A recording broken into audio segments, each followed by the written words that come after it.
That's immoral. There's no like, well, my truth, your truth. No. That's the truth. Well, the religious institutions that not many, church, and not many people go. Yeah, but it's just been replaced by the new church, the new age spirituality, right?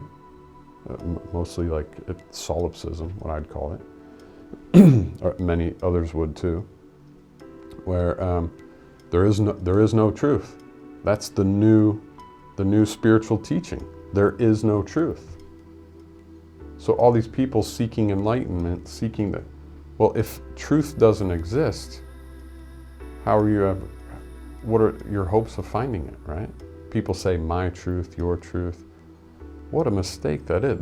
The possessive pronoun before the truth means that it's subjective, which is, that means it doesn't exist really. It's just a perceptual thing, which it isn't. Truth is objective. That is an objective concept, right? So this new spiritual landscape that's being rolled out over our world right now has effectively hidden the truth. You can never squash the truth or take it away. It's always there. But you can hide it so that people can no longer perceive it. And what's interesting, I've had one former friend of mine, this is when I knew, like, I can't be around this kind of thing. This is dangerous, right? And I can explain that in a moment, but once asked me, like, how do you define the truth? How do you define the truth? And I didn't respond. If I were to respond, I'd say a principled statement that conforms to reason, supported by evidence. But I didn't. I just wanted to understand where they're coming from. Like, who says that? That truth can't be defined. So I asked more. And then I started asking other questions.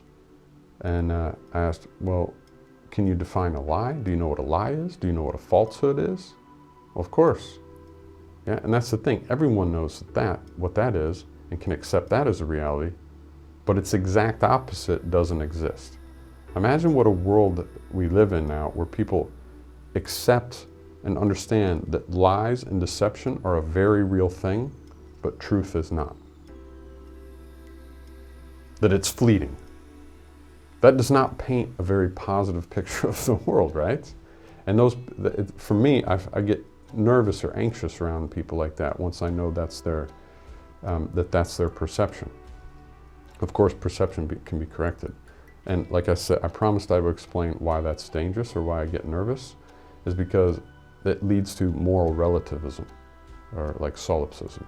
And so, say, I could pick any recent violation of human rights or tragedy that's happened recently, but they continue.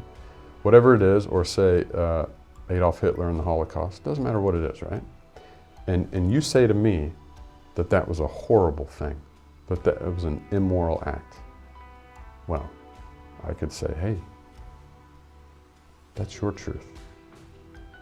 No, it's the truth. Those are horrible, inhumane acts. It's not my truth.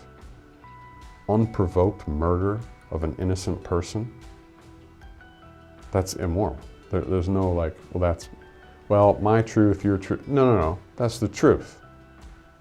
Right? You see what that can lead to and what can be justified. Does that make sense? I think so. That's why I get a little bit nervous around those people.